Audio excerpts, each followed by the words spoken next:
พระพุทธเจ้าไม่ได้สอนแบบนั้นพระพุทธเจ้าสอนให้ดูตรงจำให้ดีนะทุกข์ก็รู้ว่ามันทุกข์ตรงสุขก็รู้ว่ามันสุขตรงเศร้าก็รู้ว่ามันเศร้าตรงอย่างตอนนี้มันร้อนใช่ไหมร้อนตรงแน่เห็นไหมโยมนี่แหละโมทนากับพวกเราทั้งหลายด้วยแมวตื่นแล้วได้เวลาจุดธูปเทียนบูชาพระรัตนตรัยนิมนต์สมณเณรธนดลใจงามเป็นผู้แทนคณะศรัทธาจุดธูปเทียนบูชาพระรัตนตรัยญาติโยมประนมมือขึ้นโยมไม่ต้องห่วงว่าวันนี้ทำไมคนน้อยนะคนอาจจะน้อยแต่เทวดามหาศาลนะโยมนะลองใช้ตาทิพย์ดูเนาะถ้าโยมมีตาทิพย์โยมก็ดูนะในโลกธาตุเนี่ยเต็มไปหมดเขามาโมทนากับเราเนาะลุกเทวาภูมิเทวาอากาศเทวาปภัตตเทวาไปเช็คอยู่ไหนลูก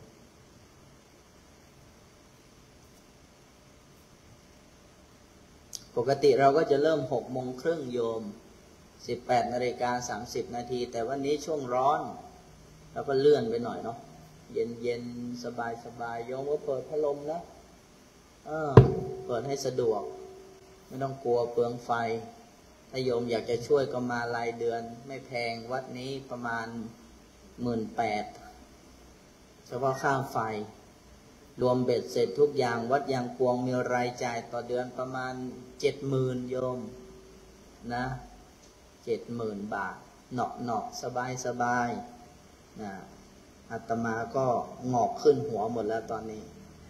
นะนี่แหละนะอันนี้โยม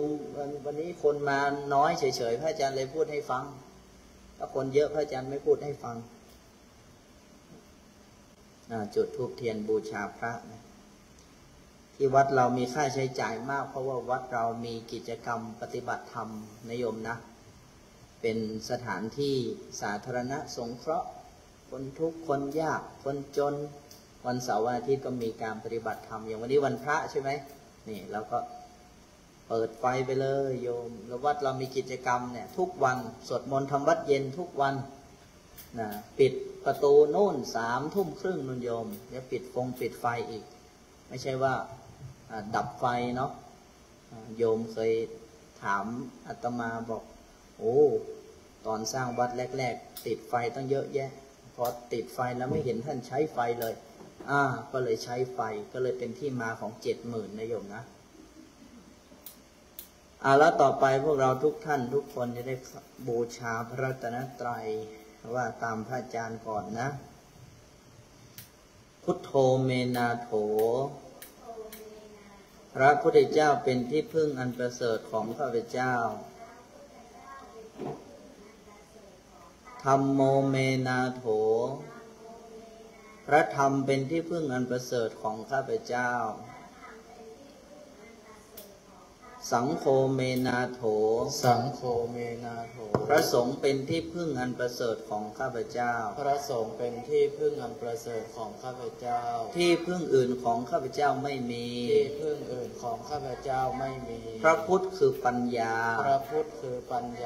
คือสัมมาทิฏฐิพระธรรมคือสัจจะคืออริยสัจสี่ความจริง4 ประการพระสงฆ์คือความดีเป็นที่พึ่งอันประเสริฐของข้าพเจ้าโยโสภะคะวะอะระหังสัมมาสัมพุทโธสวากขาโตเยนะภะคะวะตาธัมโมสุปฏิปันโนยัสสะภะคะวะโตสาวกสังโฆธัมมังยังภะคะวันตังสัทธัมมังสัสสังฆังอิเมหิสักการะหิยะถาระหังอโรปิเต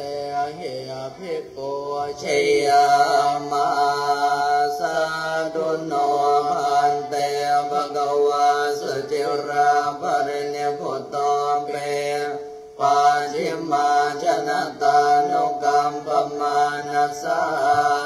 เอเมสการยตุกตปนาการพุติปฏิคันหาโตอัมหากังเทกรตังหิตายสุขายะ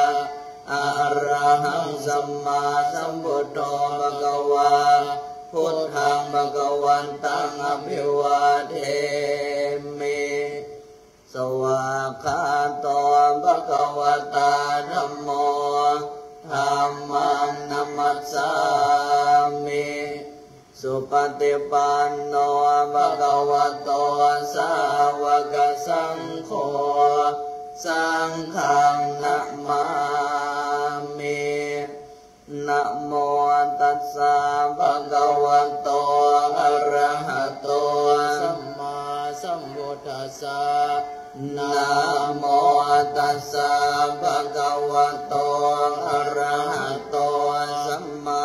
สัมพุทธัสสะนะโมตัสสะภะคะวะโตอะระหะโตสัมมาสัมพุทธัสสะตังโคปนะภะคะวันตังเฮวังกรยานโนเกติสัตโต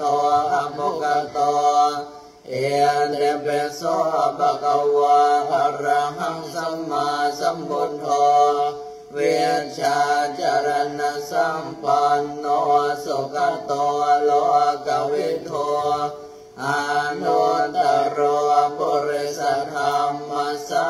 รดิสัทธาเทวมโนสานังพุทโธภะคะวะ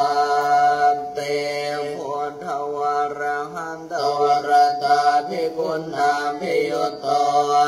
สุนทาภิญาณกรุณาหิสัมมากัตตโตโพเทสิโย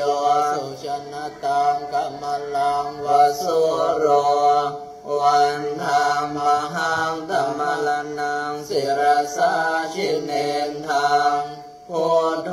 โยสัพพปานินังสรณังเขมมุตตมังปาดมานุสติทานังวันทามิตังสิเรนะหังวันทาสังหาสมินดาโสวะพุทโธเมสามิกิสโร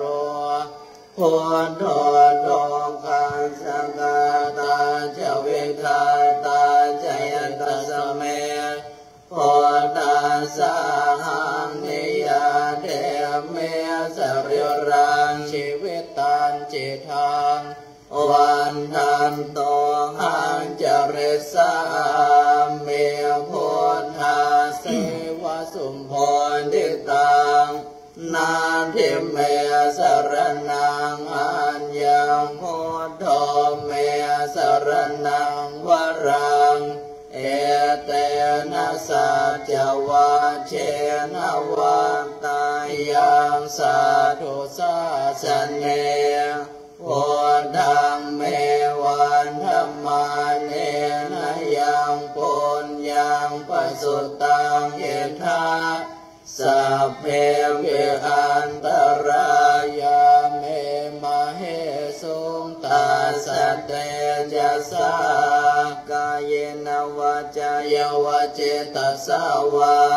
พุทเทกุกัมมังปะกตังมายายังพุทโธปฏิคันหตุอัจจยันตังกาลันตะเรสังวริตุงวะพุทเทสวากาโตภะคะวะตาธัมโมสันเทติโกภะกาลิโกเอหิปัสสิโกโอมปนายิโกปัจจตังเวทิตาโพ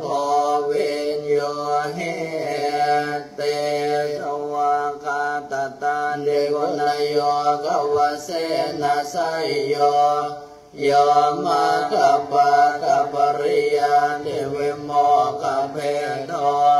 ธัมโมปุโลกปตนาตถาธารินดารี วันธรรมหังตัมมหาลังวรธรรมเมตังธัมโมโยสัพพปานินังสรณังเขมมุตตมังทุติยานุสติทานังวันธามิตังสิเรนะหังธัมมัสสะสมิทาโสวะธัมโมเมสะมิกิสโรธัมโมทุกขาสักขาตาจะวิทาตาจะหิตาสเมธัมมัสสะหังนิยาเทเมสริรังชีวิตันจิตทังวันทันโตหังจริสาเมธัมมาเสวสุธรรมตังนาติเมสรนังอัญญังธัมโมเมสรนังวลังเอเตนะสัจวัชเชนะวัตตายังสัตตุสาสเนธัมมังเมวันธัมมาเนนะยังปุญญังปัสสุตังเอนะสัพเพปิอันตรายาเมมะเหสุนตัสสะเตจัสสะกายนวาจายวะเจตสาวะธัมเมกุกัมมังภะคะตังมะยายังธัมโมปฏิคันหันตุอัจจยันตังการันตะเรสังวริตุงวะธัมเมสุปฏิปันโนภะคะวะโตสาวกสังโฆโอชุปฏิปันโนภะคะวะโตสาวกสังโฆยายาปฏิปันโนภะคะวะโตสาวกสังโฆสามีจิมปฏิปันโนภะคะวะโตสาวกสังโฆยะทิทังจัตตาริปุริสายุคานิอาถาปุริสาโภคลาเอสัมภะคะวะโตสาวกสังโฆ